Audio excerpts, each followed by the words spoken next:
Okay, today I'm going to talk to you about investigating motion. So we're going to have a look at this equipment setup and see how we can use it to calculate the acceleration of this little trolley right here. So first of all, a quick reminder, this here is the equation for acceleration. Acceleration equals the final velocity, take away the initial velocity, divided by the time between the two different places where we were measuring velocity. So we can use this bit of equipment here, or this setup of equipment here, in order to do this. So first of all, we have a trolley. This is the thing that we are going to be measuring the acceleration of. On it, we have a mass. Let's say to begin with, let's say we have 100 grams mass just on the trolley, because what we're going to do, our independent variable, is going to be changing the mass that we have on the trolley itself. We then have these things here called light gates. Now what light gates do is they measure the velocity. So as this trolley goes through the light gate, it has this little piece of card mounted on it, and as it passes through the light gate can tell us the velocity at that point. You can also see we have masses that are hung right here. These are the things that actually pull the trolley down. As you can see, they're attached to a string which pulls the trolley as soon as we release this. So in this experiment, we need to keep this, the masses that we put here, the same, because that's a control variable. We need the same angle of this ramp, and we also need the same material of the ramp as well, okay?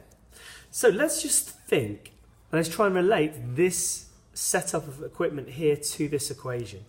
So the final velocity is going to be measured here at this second light gate, because that is our final velocity.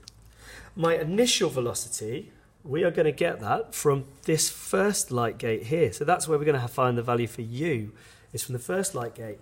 Time, the t in this particular equation, that's the time that it takes to get between these two light gates.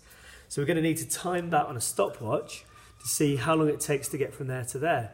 Some equipment, depends on your setup, can actually do that function for you, because these wires are attached to something called a data logger, and that bit of equipment is what actually digitally records your results.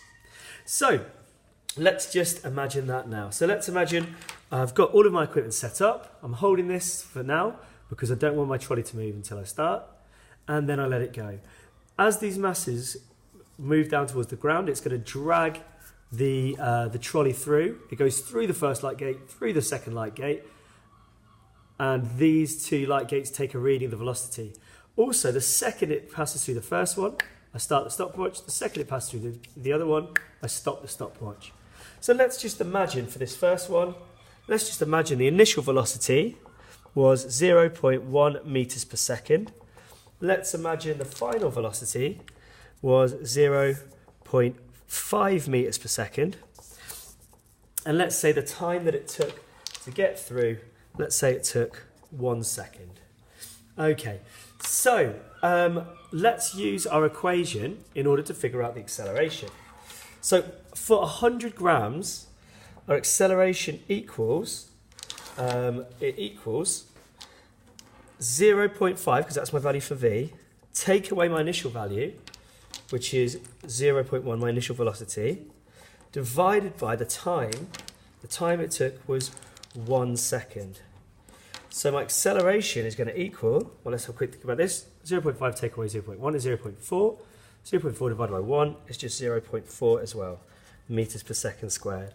So that's how I've used this equipment here in order to find my acceleration.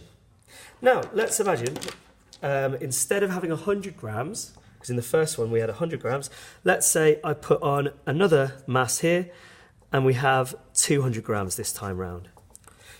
So how is that going to change things? So let's imagine now, this time my final velocity, instead, let's say it's 0.3 meters per second. And let's say this time it actually took 2 seconds to get through rather than 1. So because the more masses we have, the kind of longer it's going to take to get between these two gates.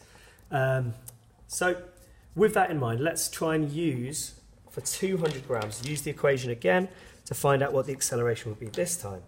So acceleration this time, our final velocity is actually slower than it was before. So this time that's 0.3 meters per second. Take away my initial velocity, let's say that was still 0.1 for sake of argument, and then divide it by the time. This time the time took 2 seconds. So let's figure out the acceleration this time. So 0.3 take away 0.1 is 0.2. 0.2 divided by 2 is 0.1 meters per second squared. So as you can see, the more masses that I put onto my trolley, the lower the acceleration.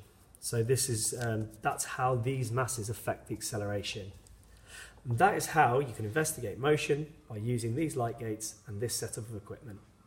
Thank you.